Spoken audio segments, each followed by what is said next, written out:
Good morning, everyone. Good morning. Thank you. We want to welcome you to the University of Missouri and ACUF Auditorium. We have some people still circling the city to find us, and they'll be joining us. We've gotten a few messages about our exact location. We know that this is kind of a tucked away place, and I'm sorry that that wasn't as clear from the website links as what we thought it would be. We are so excited that we're having this stakeholder meeting on our campus. We are in the process of planning a series of 4 stakeholder meetings. This one initially being funded by Mizzou Advantage through a competitive grant that we submitted. We're planning for one in Atlanta in the fall in October, and depending on funding, we'll move forward with 2 additional stakeholder meetings in 2015. But we want to make sure that we're in touch with the voices of the people in the field that are in this room, patients, advocates, nurses, therapists, occupational therapists, physical therapists, massage therapists, researchers. I'm going to mention engineers in the middle of my conversation. So researchers in all different areas, educators, our industry partners, physicians. We just think that it's very important that we stay in touch with those people that have the passion and the concern about moving forward the care in the field of lymphedema. And it's exciting to us to be with all of you today face to face to interact and to establish what we believe to be priorities in the field so that we can make action plans for moving forward. As you've seen in the program, our plan for the day is that we have scientific presentations in the morning. We'll have a box lunch break of 30 minutes, then come back together. We'll get a report from Nicole Stout and Heather Ferguson on the legislation and health policy, and then we'll move into an update on the ALFP and move into the small group activities consensus building for the afternoon, and coming back at 4 to debrief and set our action plan for going forward. It's a model that we used in 2009 in Chicago at the first stakeholders meeting, and we found that to be very helpful in prioritizing the goals that we've worked on these past years since we began in 2008. So the input is very valuable to us. We also will be inviting people across the country to join us on a survey at our website to give us their input on prioritization of those issues. So your data from today that we'll be inviting you to submit to us will be that first wave of data to come into that website when we give you that link a little bit later, early this afternoon. I want to, again, thank our industry partners, American Cancer Society, who's been a partner with us from the very beginning. I want to thank Mizzou Advantage and the University of Missouri for allowing us to be in their space with our center that holds the ALFP. I want to recognize the steering committee for the American Lymphedema Framework Project who are in this room. I'd like for you to raise your hands so that people around you will know who they could speak to about the ALFP. Thank you so much. We have 13 of our 20 members with us at this meeting, and we'll have others joining us in Atlanta at the meeting there.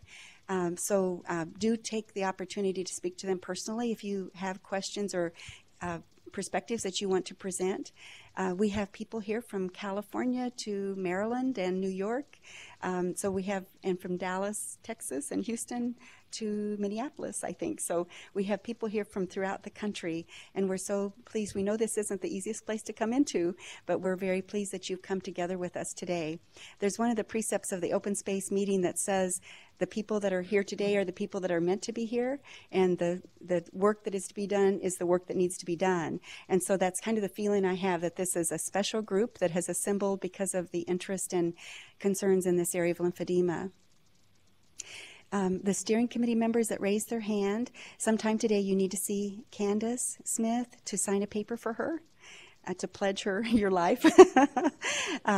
So that's one business. And I want to mention that when we go to lunch break and you get your box lunches, you may go sit outside or inside in this room, but we're going to try to gather the lunch boxes back here because with the weekend coming up, they've asked us to be responsible for our waste products from today. So when you come back into our room, bring your box lunch with you and we'll dispose of it for you if that works for all of us. I think that will help us in gathering things.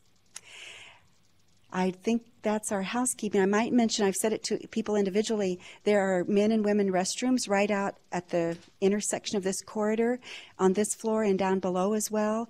And if you walk outside and back in, you're in the School of Nursing building, and there are men and women restrooms right there too. So there are readily available facilities if you need those. We'll have coffee through the morning. Breakfast is there now, and we'll keep that out and have snacks through the day.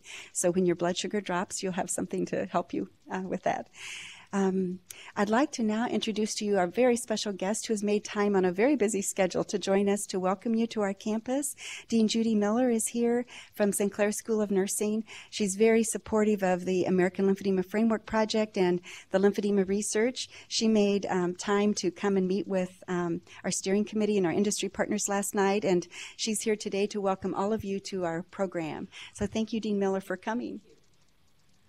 Well, how special that I get to say hello to many of you again. And if I didn't get to greet you last night, I'm certainly wanting you to have a warm greeting from our University of Missouri Sinclair School of Nursing. We have a very special school, and it's made all the more special by your presence and your commitment to really caring for these patients who have this health problem, lymphedema. As you know, we have a lymphedema center here, a lymphedema center for research, practice, health policy that Jane Armour has instituted and has resulted in us having a national, international reputation, as Jane is the most productive person that I know and the most productive person on this faculty. I get to evaluate all of them, so I really know how many manuscripts she produces each year and how many papers she disseminates, all on this really heartfelt commitment to help patients who have this health problem. So we're really glad to have you here. We really appreciate our industry partners and our volunteers and all of you as professionals to do something about this health problem. So thank you so much for enabling me to be with you for part of the day. Thank you so much, Dean Miller. We really appreciate that greeting on behalf of the school and the university. I think I've taken care of our housekeeping details. Is there anything I've missed from those of you that might have a question before we begin our first speaker? Okay. We still have a few people entering, so you'll see a little bit of movement into the room. But again, thank each of you for being a part of this day. And it's my pleasure now to introduce our first speaker. We are so honored that Dr. Stanley Roxon has joined us from Stanford University. Dr. Roxon is one of those immensely productive people that Dean Miller is talking about in our field. He's the editor of Lymphatic Research and Biology. He's medical director for the Lymphatic Research Foundation, now Lymphatic Education and Research Network. He's internationally known in this field.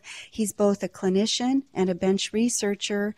He's a cardiologist by training as well as a lymphologist. So he brings a wonderful understanding of the lymphatic system and the venous system, and he cares for patients as a clinician. So he sees daily the struggles that patients have and how they respond to treatments. He's on the forefront of testing some of the latest technologies and approaches to treatment as well.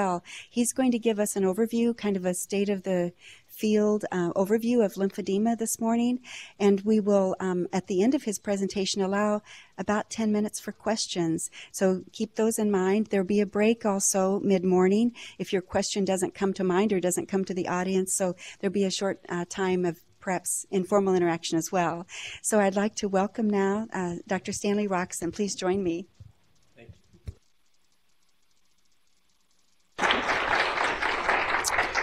Okay, give me just 1 second to change out the presentations here, and then we should be fine. So, okay. So thank you very much, Jane. Those are really kind remarks, and thank you also for the invitation. Thanks to all of you for being here and listening and interacting. And we all have the same passion, and it's nice to be in a room full of people like that.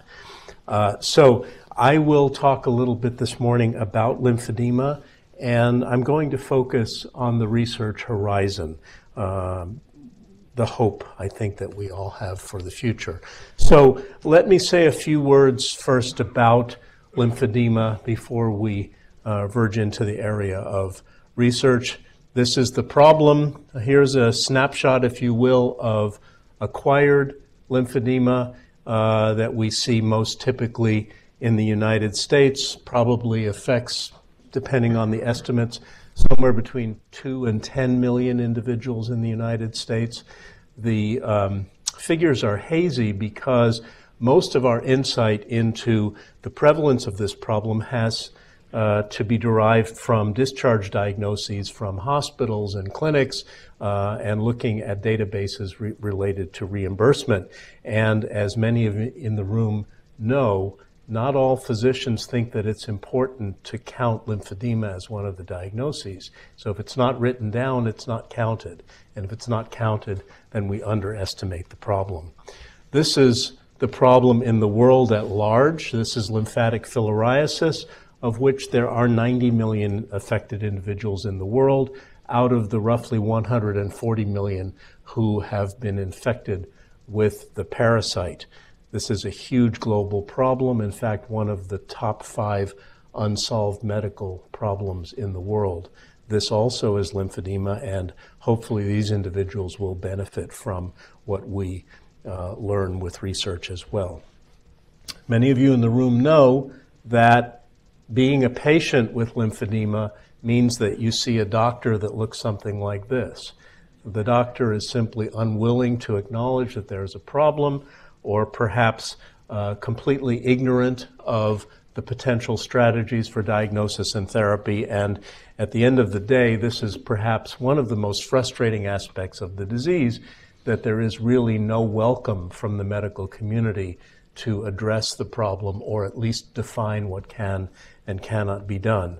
So I've been very perplexed by that issue, given the magnitude of the healthcare problem.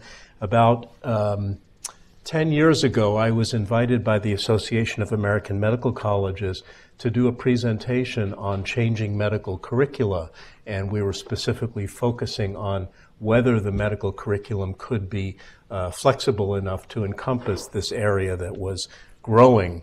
So we did a semi-formal survey of the 110 medical schools in North America, US and Canada. We dealt with the chairs of the departments in these various medical schools, and we got about a 75% return rate. So it seems to be a reasonably valid survey, and what we learned is very disturbing. If you look at the right-hand part of the pie chart, you'll see that over half of the physicians trained in North America spend 30 minutes or less on the lymphatic system during a 4-year medical education. So if you imagine that individual going out into practice several years later, it's perhaps not surprising that they have little to say and little to know about the patient who walks into the clinic. Think about the fact that 25%, roughly, of North American doctors have spent less than 15 minutes in 4 years. So this is a deplorable problem, but it is at the heart of why we have such a lacune in our ability to deliver care. So at the end of the day, unfortunately, very, very few healthcare professionals have much to say about lymphedema. There's a little bit of name recognition, and that's about it. It's paradoxical because the history of lymphatic science is really, it's very notable. This is a diagram that is housed in the Countway Library at Harvard University, was first published in about 1620. It was published just 50 years or so after William Harvey described the blood vascular circulation. And this was the diagram that the anatomist Aselli, working in Milan, published when he first described what he called milky veins, those structures that you see in the center of the diagram. This was the first known description of what we now understand to be lymphatics. So that's a very long and illustrious history. By the middle of the 18th century, most anatomists were very familiar with drawings like this that showed in intimate detail the distribution of the lymphatic vasculature, the location of the lymph nodes, the intimate relationship between the two. So we really have known about the lymphatics, at least anatomically, for a very long time. We also know, at least at the most simple level, that the lymphatics are an integral part of the circulatory system. So I like to think of the blood vascular circulation as the major highway. This is where most of the traffic goes. The lymphatics are a kind of access road to the highway, a very important one, because every time the blood travels in this circuit, 1% of the circulating volume within the circulation is left behind in the tissues, and the only way that it can get back to the central circulation is via this access road. And along the way, it will percolate through the lymph nodes, where another very, very important function of the lymphatic system will be undertaken. But entirely, it would take less than a day for the individual to succumb, because all of the circulating blood volume would end up in the tissues. So a very, very important attribute of mammalian physiology. This is what a lymphatic vessel looks like under the light microscope. And you can actually get the faint impression that there is a valve here, and we'll show that in a little more detail in just a moment. I also want to point out that it's very interesting that wherever you see lymphatic vasculature in the body, you'll see fat next door. There is a very intimate relationship between the adipose tissue in the body and lymphatic function, and we'll see elements of that as we go along as well. Now I need to quickly change the computer here so I can show you these movies. I do want to show you in real time what lymphatics look like. I think you'll be impressed at what an elegant structure they actually are. This is a contracting lymphatic. You see the valve in the center of the picture, and what I'm impressed by is that in my other role as a cardiologist, I have to rely on the action of a very strong pump to drive fluid through the body. But here is a lymphatic that is doing the job on its own. The vessel is the pump, and it does it in a very elegant manner. What we have to do when we treat lymphedema is find a way to restore this elegant contractile function so that the fluid can actually transmit back to the central circulation. I also want to show you a confocal micrographic reconstruction, if it'll work, of a valve, and that may not work. Sorry, let's try one other way.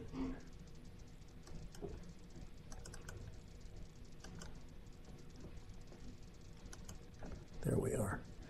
So this is a reconstruction of the vessel as it rotates through space, and as it comes toward you, you'll be able to see the valve in a semi-open position, and so the lymphatic fluid will be flowing toward you, and then when the next section contracts, it will force that valve to close so that there is no back leakage. Some of the disorders that we know about now in the lymphatic world are based upon malfunction of that valvular structure, and so that also is a very interesting and elegant apparatus. So just so we're not talking about lymphatics in the abstract, I want you to see a portrait so you understand what a beautiful structure it actually is.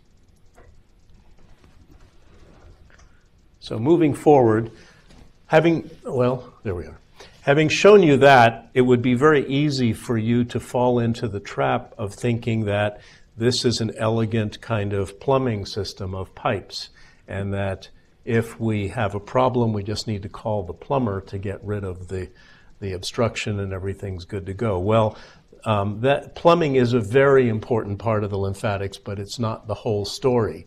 The lymphatics are also charged with the job of surveilling the environment to be sure that there is no ingress of offending agents, whether they're bacteria, fungi, viruses, or inflammatory substances that threaten the well-being of the individual. So this is the immune system.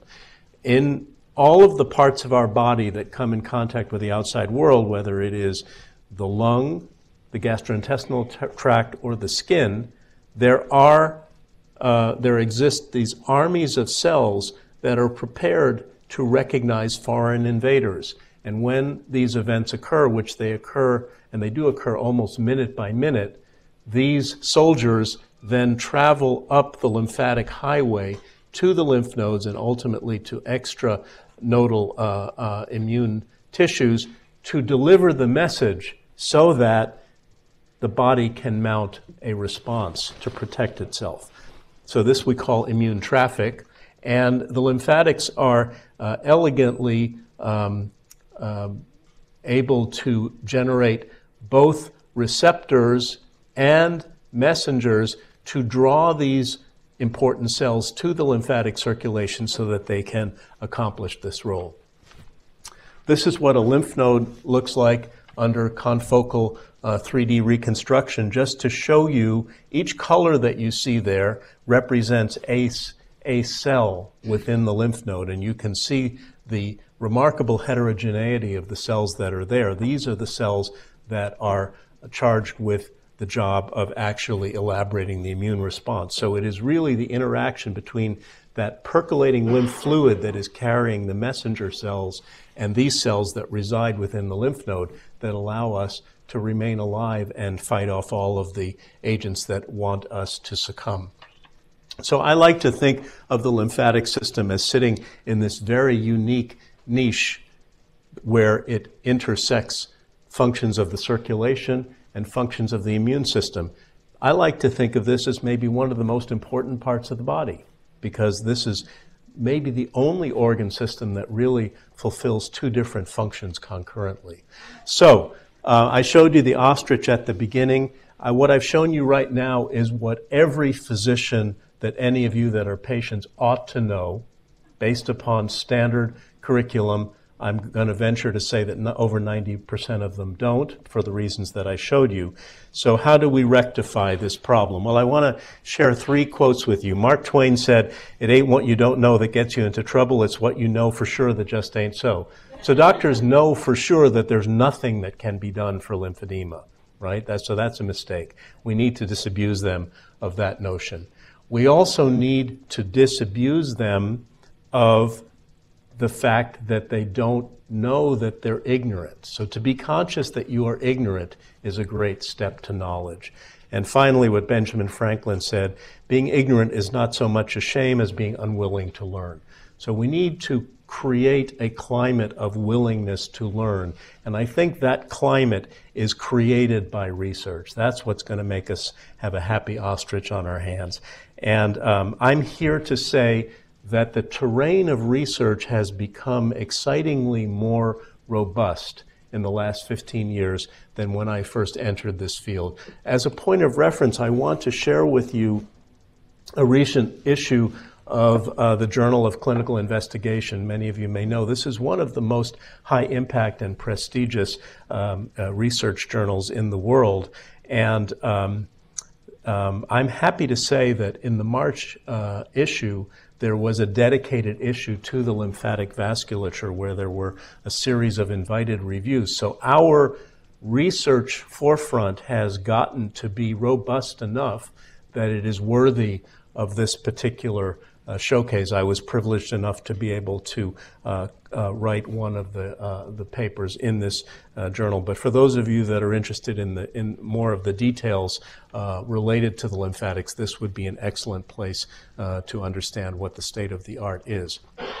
So let me focus on just a few of the elements that are present in that journal. And of course, I can't tell you everything about what's happening in lymphatic research today, but I'd like to give you some highlights of the things that I think are particularly important. So one of the issues with lymphedema is that we know that the world segregates in a first approximation into 2 different parts. Those forms of lymphedema that are secondary or acquired by events that occur in nature or in life versus the so-called primary form in which there is an inherent predisposition to have lymphedema despite anything that might happen in prenatal or postnatal life. The primary lymphedemas sometimes come on at birth, sometimes come on during adolescence or pre-puberty, and sometimes come on later in life, and these all have different Latin names to describe them. The most important issue for me is that I want to be sure that everybody understands that there isn't a brick wall between these two. I think there's a lot of overlap, in fact, and we don't have time to talk about that phenomenon, but just be content to know that generally speaking this is true, but we may not always be completely certain that an individual falls into one category or another. In fact, lymphedema is only one aspect of the disorders of the lymphatic circulation. In addition to lymphedema as we currently recognize it, there are lymphatic abnormalities within the body itself, so affecting various organs within the body and including a tendency to malform the lymphatic circulation, either in isolated lesions or more generally through the body. And all of these things are interrelated because I would like to posit that anybody that has a lymphatic structural defect, whether it is an isolated lymphatic malformation, diffuse lymphatic malformation, involvement of an organ, there will always be lymphedema in association with an anatomic or structural malfunction of the vessel. Sometimes these problems are extremely profound. This is an example of diffuse lymphatic dysplasia in a young child who, in addition to the lymphedema of at least 3 limbs and the face, also provides you with pretty distinct evidence of the chylous that she had, protein-losing enteropathy. She also had recurrent chylous pleural effusions, I said protein-losing enteropathy, inability to process food normally through the gastrointestinal tract, and so on. This is really the heartbreak of the most profound manifestation of the malfunction of the lymphatics. I show you all these things to say that there has been tremendous headway made in understanding the molecular underpinnings of this particular world of problems. So we now have a large and growing list of genes that we know are very important in lymphatic development and maturation, and many of these match up with specific human diseases that we have come to identify as being associated with malfunction of those particular genes. This is an exciting development because with animal models that we are able to study in the laboratory, we can learn about the pathogenesis of disease and the approaches to reversal of disease. I'll show you some examples of that. We now know that there are probably as many as 6 or 8 discrete molecular events that can lead to the appearance of a postnatal lymphatic problem. Many of these are lymphedema, pure and simple. And much of this relates to our growing understanding of how lymphatic vessels develop in the first place. We now know that to make a lymphatic circulation, you have to have it branch off of the veins in the embryo. And all of that occurs because there are specialized growth factors that bind to specific receptors that orchestrate all of the molecular events that end up telling the body to create a new lymphatic circulation. So we have been able to harness this power in postnatal life by understanding that, for example, this growth factor, which is probably the central one, if administered in the setting of a lymphatic defect, can actually cause new vessels to grow and to create a bridge across lymphatic obstructive lesions. This might be a tremendous hope for the future. Now, ironically enough, in my day-to-day life, I've discovered that all those 95% of the doctors who don't even know anything about lymphedema seem to recognize the term Milroy's disease. Somehow that one comes across in the medical curriculum, even though it's a relatively uncommon problem. I think many doctors think Milroy's disease is synonymous with lymphedema, so when they refer a patient with this diagnosis, it's most often not the correct term. Milroy's disease is, however, a congenital form of lymphedema that is present in families. It is an autosomal dominant defect, which means that roughly 50% of an affected individual's offspring will also have lymphedema. And it is one of the primary forms of lymphedema, probably present in something like 6 out of 1,000 live births, something in that magnitude. We know that the vessels that are present don't function normally. This is an indocyanine green imaging of a normal vasculature in the foot compared to one with Milroy's disease. And we now know that through some elegant work done at the University of Pittsburgh and at the University of Helsinki, the defect in Milroy's disease is a mutation in the gene that encodes the development of the receptor that responds to VEGF-C.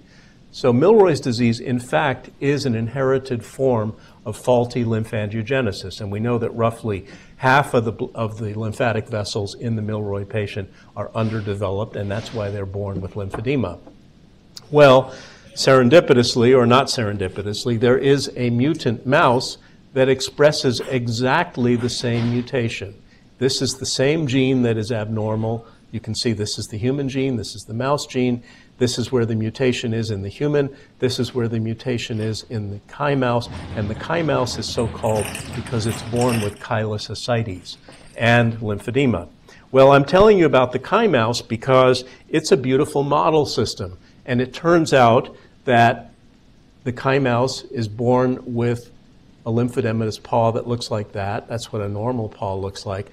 But I'm telling you about this because in the Chi mouse, if you do gene therapy and overexpress VEGF-C by treatment in the Chi mouse, the lymphedema goes away. In other words, gene therapy has the potential to be effective, at least in certain forms of primary lymphedema and possibly even acquired lymphedema, and we'll talk a little bit more about that in a few minutes. This is another condition that is relatively uncommon, but very interesting to us because we learn a lot about the lymphatics beyond the specific disease. This is called lymphedema distichiasis. Sorry, I went the wrong way. Again, an autosomal dominant condition, so roughly 50% of the offspring will be affected. This one tends to come on at puberty or possibly even a little later. So the individual is normal until they hit the teen years. It tends to create a form of lymphedema that's more prevalent in the lower part of the limb, and it is associated with a very peculiar finding, which is a double row of eyelashes. That's what distichiasis means in Latin. And sometimes there are other ocular defects as well. Patients can have ptosis where the lid droops, and then it's called lymphedematosis syndrome, but it's the same gene. This is the gene that's responsible for this condition is called FOXC2. It's a nuclear transcription factor, and it's active in many parts of the body. So it's active in the development of the eye, and it's active in the development of the lymphatics. And specifically, we now understand that when you have a mutation in the FOXC2 gene, your valves within the lymphatics don't develop normally. I already showed you several illustrations of what those valves are supposed to look like, and they're vital because they keep that fluid from coming toward the gravitational pull and pooling down in the feet. They keep the fluid moving up toward the heart. And if they are defective and don't do their job, then the opposite happens, and the lymphatic fluid indeed pools in the lower part of the leg, which is why these patients have that particular distribution. So again, we've learned a lot about the molecular underpinnings to the development of these structures, opening the door to the possibility that we can either prevent this disease or perhaps reverse it if we learn how to reverse this machinery. Well, those are just a couple of examples. This is an algorithm that we published in my review within that JCI journal to show you that we already have the makings of a pretty robust algorithm for dealing with the primary lymphedemas. We can travel down this decision tree and divide the problems into a variety of categories that will implicate certain downstream diagnostic maneuvers and or therapeutic interventions. And so I think this is a great step forward to where we were perhaps a decade ago, where we just had to put everybody in one big bag and say, okay, they have an inherited form of lymphedema, nothing to do. I want to say just a word about what I call the lymphatic continuum, because I do want to emphasize that the lymphatic circulation is vital to human function. And it turns out, in a very appreciated way, that the lymphatics play a role at least in every one of these categories of human disease and or human disease therapeutics. And there is good evidence for each one of these. I just want to share one quick example with you. Since you're all adults in the room, I'm imagining almost everybody has had a cholesterol panel at some time or another, and the physician will talk about your good cholesterol and your bad cholesterol. You want the good cholesterol level to be high because that is the vacuum cleaning system of the body that gets rid of cholesterol from the blood vessel wall and prevents plaque buildup that will lead to heart attack. Well, we've recently learned that the good cholesterol, so-called HDL, we know it's a protein that picks up cholesterol, and the protein gets into the blood vessel wall being delivered by the blood supply. But once it picks up the cholesterol and takes it back to the liver to get rid of it, it turns out that it's too big to get back to the circulation through the capillary, and actually has a significant part of its life cycle in the lymph. The HDL that keeps us from getting heart disease lives in the lymph and gets back to the liver through the lymph. So once again, here's an example where if we learn how to manipulate this process, we might actually make this function much more effective.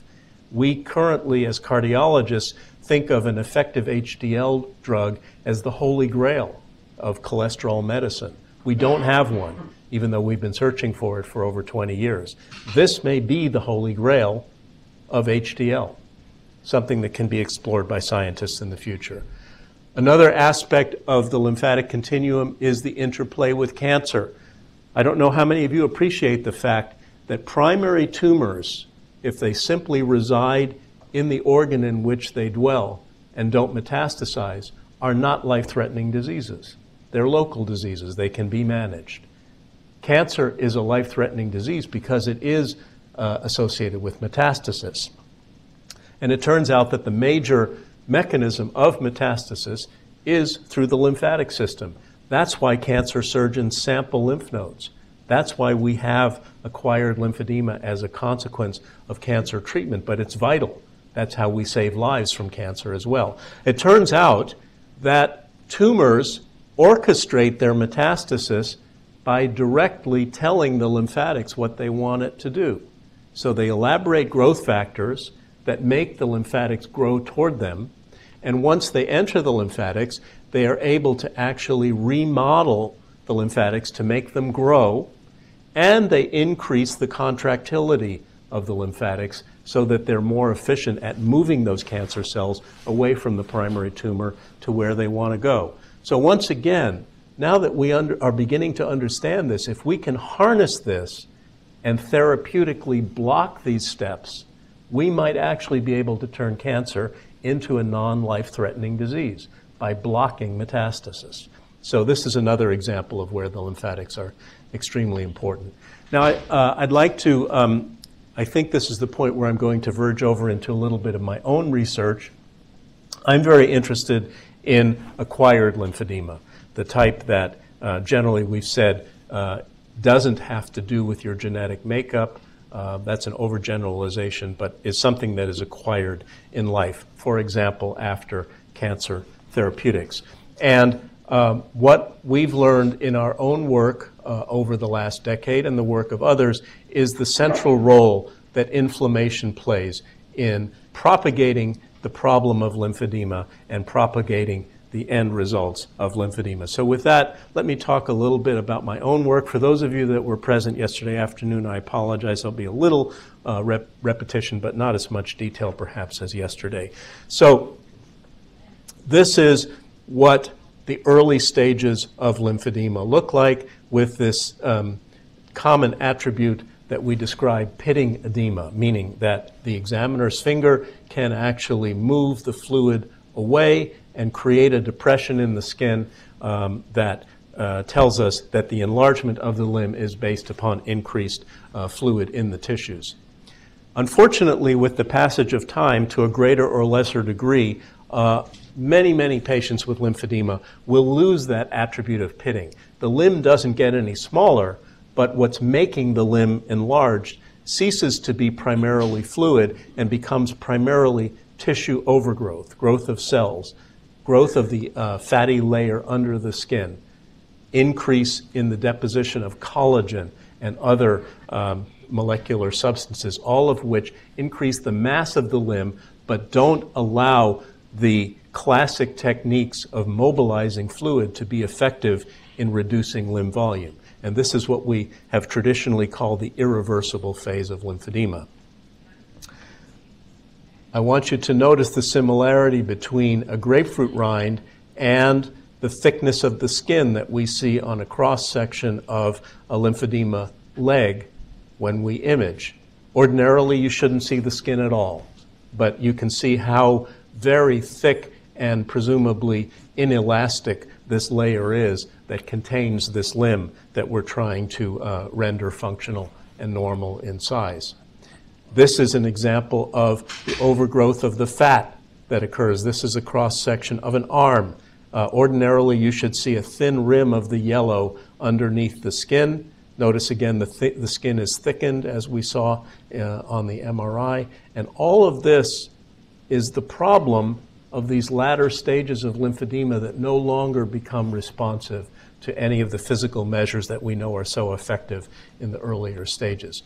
So this is a summary on the left-hand side of all the things that I think are attributes of the chronic lymphedema problem, and very important for our legislators and healthcare providers and third-party payers to understand that all of these in aggregate create consequences, and lymphedema patients really suffer in many spheres because of the insolubility of these particular problems. So we know there's no cure for lymphedema. I hope in my lifetime there will be one, but I think we need to work toward effective therapeutics, not only for the fluid problem, which we can address in a very effective manner, but also for these other elements that currently have no solution. So for that, in my work, I've turned primarily to a mouse model of lymphedema in which we create the lymphedema, much like a cancer surgeon does, in the tail of the mouse, so that we can study the skin, which is in fact the organ that is damaged when lymphedema is present. You remember at the beginning I talked about the fact that immune surveillance happens in the organs that outreach to the outside world. So the skin is robust in its complement of lymphatics, and therefore when the lymphatics don't work, that's where the damage is going to occur. And what we see in the mouse model is the typical thickening of the skin and a tremendous inflammation that completely approximates what we see in the human condition. In studying this mouse model over the years, we have learned that there are a number of pathways actually that are activated when lymphedema occurs, and most of these have to do with inflammation. Here's one that has to do with the fat deposition. This has to do with the thickening of the skin, but in general, almost all of this has to do with the attempt of the lymphatic vessels to regrow, as well as the inflammation that occurs when the lymphedema is established. Well, we think this is important because we have a big problem in lymphedema, which is the latency of the disease. We know that it can take months, years, rarely even decades for the lymphedema to emerge after the initial surgical or radiotherapeutic insult, and we still don't know with any certainty who is at highest risk beyond the very broadest descriptions of how many lymph nodes were removed, how big was the radiation field, and some of the systemic factors like BMI and blood pressure. But that doesn't give us enough discriminating power to know who needs to be aggressively under surveillance and or even prophylactic therapeutics. So we've been interested in understanding if there might be some biomarkers that circulate in the blood that would help us to make this discrimination. And to make a very long story very short, by working through a process like this, we determined that it took as few as 6 proteins that we were able to identify through a deductive process to allow us to discriminate at the 90% level individuals who have lymphedema from individuals who are normal. And interestingly enough, these 6 proteins, which we discovered through an agnostic approach, segregate into exactly the functions that we would expect to be important in a lymphedema individual. So there is a gene related to lymphangiogenesis. There are 3 genes related to inflammation, 1 related to fibrosis or the deposition of collagen in the tissues, and 1 related to that adipose problem. And when we measure these 6 genes concurrently, we can, with 90% accuracy, predict whether somebody has lymphedema or is normal. Now, what I don't yet know, and what I hope to learn in my ongoing work, is whether this same approach will help me to recognize somebody in the earliest stages of lymphedema, maybe even days or weeks after the initial surgery for cancer, or possibly even pre-surgically, so that we can truly discriminate who should get the most aggressive forms of surveillance and care. We've also used this model to look at therapeutics, and I've already shown you that slide. So let me just briefly tell you that we've been very interested in this problem of inflammation, and I really do think it is central to the disease. I think lymphedema is, in fact, completely an inflammatory disease, just like rheumatoid arthritis is an inflammatory disease. It's set against the backdrop of damage to the lymphatics, but once you emerge from latency, it becomes a self-propagating inflammatory disease.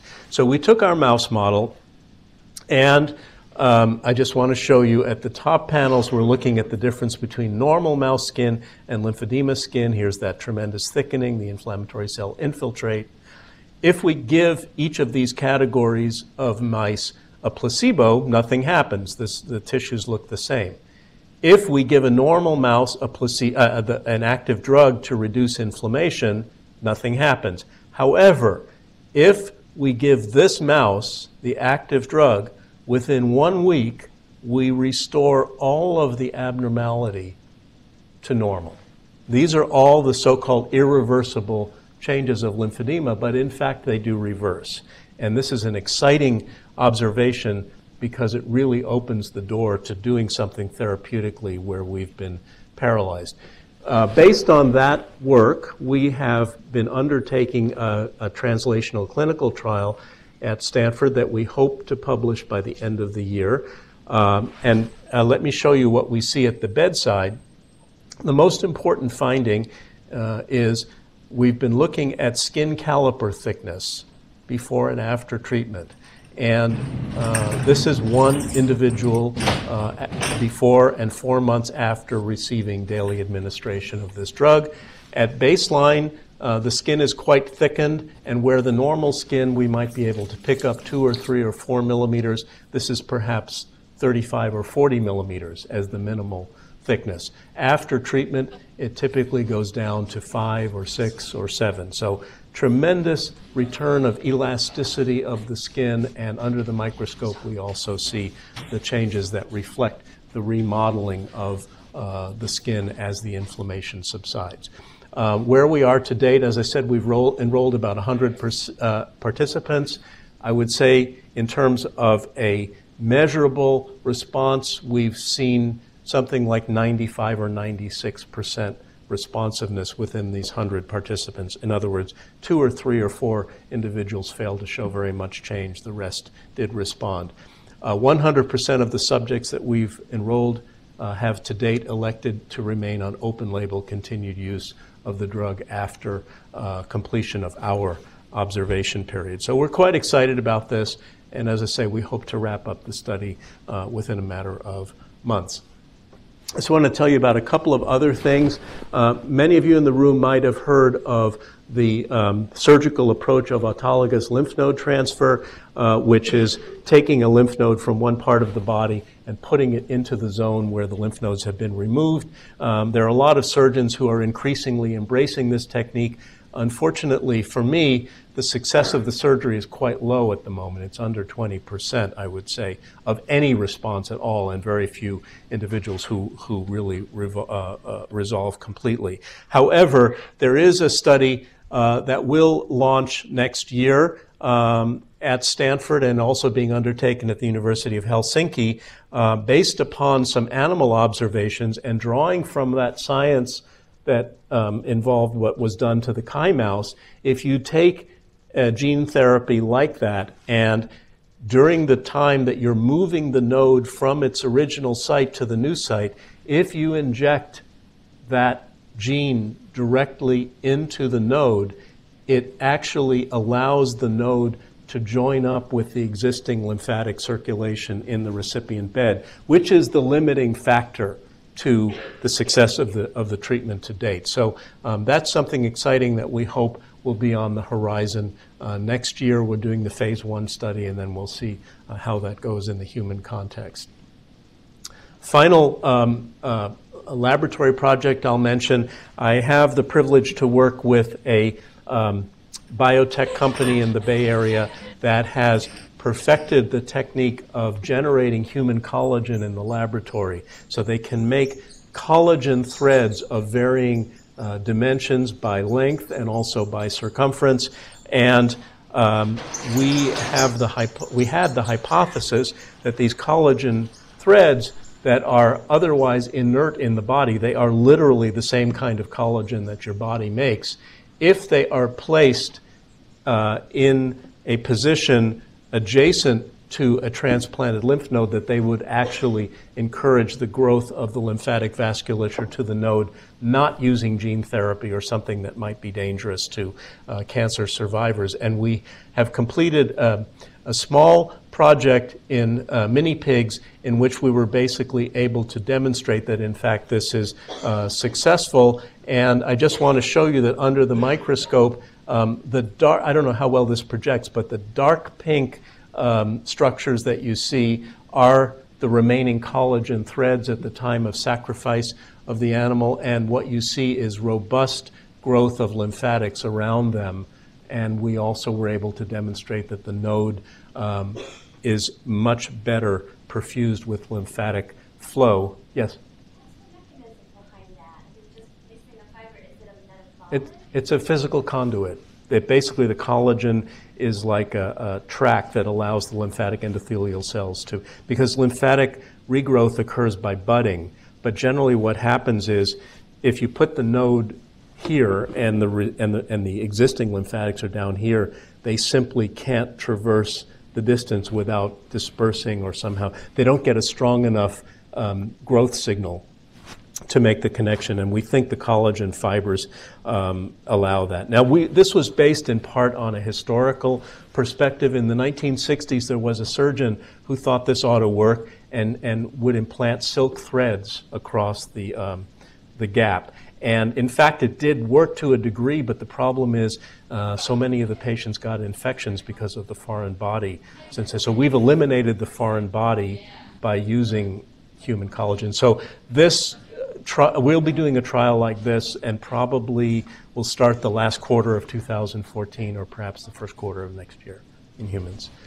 So I just want to finish up with a couple of non-lab-based projects that I'm involved in. One has to do with the power of DNA to teach us about disease, and I use that as a segue to tell you all about the lymphatic registry that is currently live and has been for 2 or 3 years. We have close to 1,000 enrollees to date, and are hoping not hoping, it's a reality that a linked biorepository is going live this year.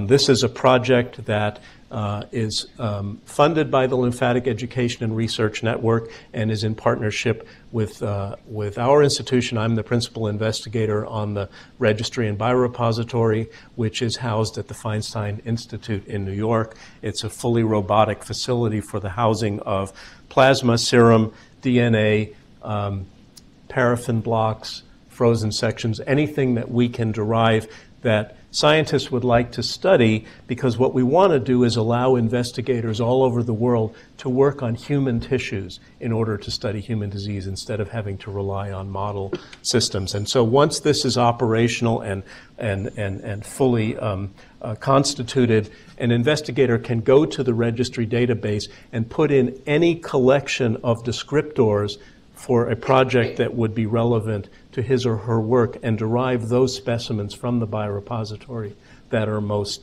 relevant. And so, and basically this will be on a cost-only basis. Whatever it costs to ship the specimens to the individual, which theoretically would be funded as a fixed cost in a grant, that's all it will take. And anybody who presents a valid project will be allowed access to this material. Either the registry alone, which houses already an extraordinary amount of data, or the registry coupled with the biorepository. This is an online registration process that can be done through the Learn website, where there's a link to the registry. Any patient in the United States is welcome and encouraged to do this. It takes 30 to 45 minutes to go through the various screens for the intake of data. The consenting is done online, and then we supplement whatever the individual puts in by scrutiny of the medical record, and all of the objective data is also entered into the registry. There's a second registry at Stanford, which I'm very excited about, and this has to do specifically with breast cancer lymphedema. We're cognizant of the fact that we know very little about how surveillance of these patients and the steps taken with these patients impacts the outcome of whether they develop lymphedema and to what degree they develop lymphedema, what the relative costs are of aggressive versus non-aggressive surveillance, what the costs are of ultimate treatment in individuals who are diagnosed earlier rather than later. All of these things are going to be captured by this particular registry, which is also an online registration process. Every patient has access to this pamphlet to teach them a little bit about lymphedema, but whatever the mechanism that they come to this, whether it's through a breast cancer surgeon, and this is being done in partnership with the American Society of Breast Surgeons, or by direct online referral. Again, we have several hundred patients enrolled already. We do semi-annual follow-up so that we're looking at the natural history of things. We're tracking not only medical events, but also insurance-related events, cost events, quality of life, everything that we can learn from this population of individuals so that we can one day say with assurance, if you do X, the result will be Y, both medically, financially, and socially.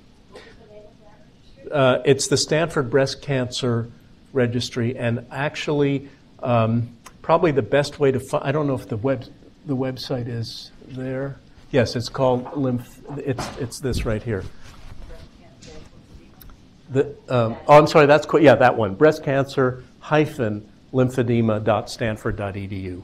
That is directly the portal of entry. Again, online consenting is done under the Stanford IRB, and once the consent is obtained, then individuals can enter data. And we're interested in people, anybody with a history of breast cancer, with or without lymphedema, without regard to the duration, because we really want to learn everything we can about the progression of breast cancer minus lymphedema to the potential progression of breast cancer with lymphedema. So that's the end. We've come a long way. We have a long way yet to go, as you can see, but it's really been an exciting 15 years, and I hope the next 15 are as exciting as the prior have been. So thanks very much for your attention. I have a question. Sure. I have a question for you, Doc. Yes. What I want to do, what you're doing with research, I want to actually donate my body to science for this And I've been trying to find this out, and I have not been able to make a connection to be able to do this. So I would like to be able to make that connection with you, be able to do the necessary paperwork that I need to do. So I'll answer your question in specific, and it may have to do help with other people. The most valuable way that we can use this kind of donation for lymphatic research would be, number one, to be enrolled in the lymphatic registry. Number two is, once you've done that, if you contact me or Learn to let them know of your desire, we'll help you figure out the mechanics that you need to put into place for your local healthcare situation, because they will have to harvest, whatever materials are then put into the biorepository for future research. And that's a lovely opening to say that in your teal bag, there's literature from the Lymphatic Education Research Network. They sent us literature to put in there, so there's information there on how to reach them. I think they sent us 3 different handouts. And if any of you have any questions about either of the registries or any of the research, I don't know if my email is listed anywhere, but it's basically my last name, ROCKSON @stanford.edu. Please just feel free to contact me. I'm happy to tell you whatever you need to know. You had mentioned your 100 patients who are, and 100% of them are staying in the program. Yes. Do they have to take it daily? Yes. And since 100% are doing it, do you know what happens if they stop taking the medicine? That's a great question. Unfortunately, we're not going to know a lot about how to deal with this treatment longitudinally at the end of this study, because all we've done is a fixed regimen. Here's what I know. I know that some individuals who've done really well, and there are in our trial some people who are now garment-free and basically feel like they're on with their lives, but the braver among those have chosen, some of them, to decrease the dose. Because one of the drawbacks of the drug we're currently using is it has a very short half-life, so it has to be taken 3 times a day. And nobody likes to take a drug 3 times a day. So some people have cut down to two times a day and so on. And generally, that seems to have been well tolerated. I have had about 3 instances of individuals who had to stop the drug temporarily because they needed intercurrent surgery or a biopsy, or they got sick with something else, and they did regress. If you stay off the drug long enough, it comes back. So I don't know what we're going to need to do in the long term. Maybe we'll treat twice a week, or maybe there'll be a decreased dose. Or we also have learned, based on what we learned from the mice and human with this drug, we think we figured out specifically what it's doing. We've gone back to the mouse, and we actually have some candidate drugs that will be coming up later on that we think are going to be more effective and safer. So this is like the first step in a journey. The reason this one is attractive is it's a repurposed drug. It's already FDA approved, and it's generic. So it's cheap, and we can use it immediately. What we'll have to do next will be investigational drugs that will need an IND from the FDA, and we'll have to go through an approval process. So even if those studies are enormously successful, we'll be at least probably 5 years away from availability. So in the meantime, we have something that works and that, that we can use. Yes. Hi. Again, about the drug study going on at Stanford. Her question was one of my first ones, but is this related also to the 6 protein biomarkers where you had 3 which are related to inflammation? And was this drug specifically targeting the inflammatory process, and that's what was being reduced? Yes. And what is the impact for the persons who have the protein for fibrosis versus some of the other issues? Do you see this drug as being universally effective, or is it specifically looking at those proteins which we know affect inflammation? Good. Those are great questions. So, I'm sorry. The question, I was asked to repeat the question. The question was, does this work relate to our work in biomarkers? Is it related to the inflammatory proteins that we found? What does it mean for people that have more of the fibrosis end of the spectrum? And the last part was, and is it universally effective? Okay. What I need to point out is that our work in biomarkers and our work in therapeutics was done in parallel and not in an interrelated way. So as we got more and more seduced by the inflammation question and saw that by treating inflammation in mice, we could make the fibrosis end of the spectrum go away as well, we began exploring the treatment, and we chose a drug that we thought was a good fit for the picture that we thought we were seeing. It was an empiric choice. It turned out to be a good choice because we've tried others and they actually make things worse, not better. And that's why I say I think we're on to what this particular drug may be doing. So it is my belief that once inflammation gets established, and I think it does so because of that defect in immune traffic, it is the activity of the inflammatory cells within the skin that not only drives further fluid accumulation, because every doctor does know that inflammation is synonymous with swelling. You always have extra water when there's swelling. When there's inflammation. So I think the inflammation drives the edema, but also by related molecular processes, it drives the fibrosis. And all of that makes sense. The one part that was a big surprise is that the fibrosis was reversible, that it actually does go in the opposite direction if you treat in the right way. And that's why I showed you those skin thickness illustrations, because that's what's happening.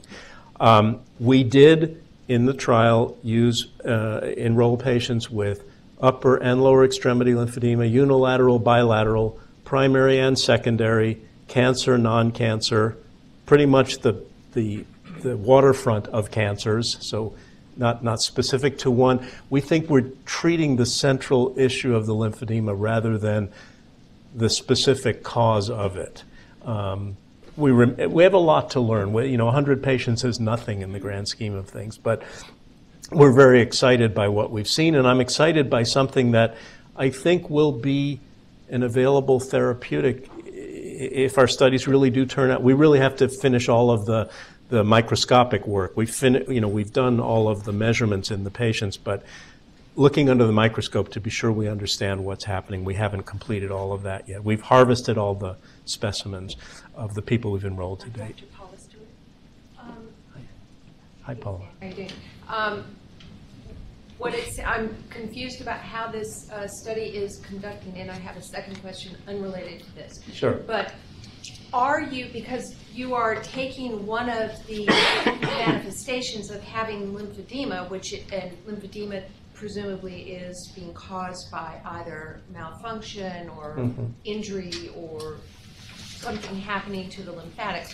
What you're doing in the study doesn't actually address the structural defect within the lymphatics. It is addressing the presence of inflammatory lymphatic fluid in the interstitium. During your study, are your patients continuing to wear their garments, bandages, compression to reduce the amount of lymphatic fluid within the tissues? Good question. So let me clarify the answer is yes, but let me clarify the philosophy behind the study. I've always been intrigued by the fact that whatever category of lymphedema you look at, let's talk about the cancer-related ones, there's going to be some number smaller than 100% of the people who are at risk who develop lymphedema. And so, for example, in breast cancer, 1 in 4 develop lymphedema, 3 in 4 don't. The three out of 4 that don't have the same structural defect as the 1 in 4 who does, right? So I think of those individuals actually as having lymphedema in a sense. They have latent lymphedema. They have structural lymphedema that does not express itself as disease.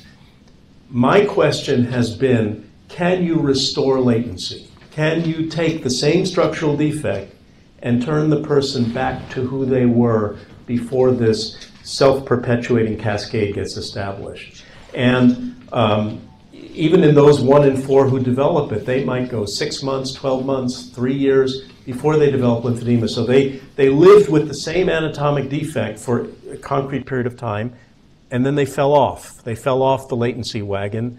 And once it gets started, as we all know, it's virtually impossible to stop, except that I think that the engine that's keeping it going is the inflammation. And if you can abrogate that in the right way, then things start to ratchet backward. But to answer your question, we do use the garments. Everything that the patient does at the time of enrollment, they are encouraged to continue throughout the 4 months of enrollment. And in fact, it takes 3 to 4 months until we begin to see a measurable response. At that point, once they get out of the study, they're free to do whatever they want. And as I've said, a cohort of people have stopped using their supportive measures. Some have reduced the intensiveness of it. We have seen in general, although I can't quantify it, a reduction in the overall incidence of cellulitis. And some of our patients were among the high frequency cellulitis individuals, and they generally have gone to 0 or 1 event. So, but as I say, the time we've been watching them is relatively short, and we know this much, and that's how much we don't know yet. But those are good questions. To think of those people who did develop lymphedema as being on the spectrum of hypoplasia of vessels, so that they were on a different continuum, not the continuum of inflammation, but the continuum of structural defect, and they were fine without the impact of the surgery, and once you had the surgery, then they fell off. But anyway. But they fall off with such long duration sometimes before they do. Even that is an example of the latency phenomenon. The second question is that when you place the biothreads Yes. near a lymphatic, have you done this in the FOXC2 folks who tend to grow lymphatic vessels with abnormal valves? Are the valves normal? We haven't done that, because all we've done thus far is in Yucatan mini pigs. All right. So no FOXC2 at all. But Messenger, please call the hospital operator by dialing 0. yeah. Please call the hospital operator by dialing 0. Normal lymphatics growing out of folks who have the genetic engine do not grow normal lymphatic vessels. That would My be sense so is amazing. my sense is you could, in this with the proviso that, although we don't know this as much as we know in the Milroy situation, because it's a heterozygous dominant mutation, presumably half of the vessels are normal already. And we also know that there's a huge gravitational issue in lymphedema distichiasis, so that even though the lymphatics are abnormal throughout the body, they tend to get it in the legs. They don't tend to get arm lymphedema. So there's still lots of mysteries, but interesting idea. Okay. Thank you so much, and I appreciate Dr. Roxon keeping us right on time with his presentation. I appreciate the wonderful questions and the answers. Thank you. And there will be a brief opportunity at break to also interact. Oh, right, of course. And I may need to repeat the questions, is that we're actually being recorded today, and we have people from far away with us at the ALFP Tower. They joined us at 9 from a conference room there, and we have a therapist, Dorit Tidar, in Israel that's with us live today, listening to us. We don't see her, but she sees us and saw Dr. Roxon present. So she'll be with us for the day, even though it's bedtime almost for her there. And we have a site connecting from University of Western Cape. I haven't gotten that confirmation yet, but there's a linkage set up there. So there are other people joining us, so we'll try to repeat the questions. The speaker will be heard. The audience won't be heard unless it's repeated. Okay. Even though we hear the audience, they won't hear there.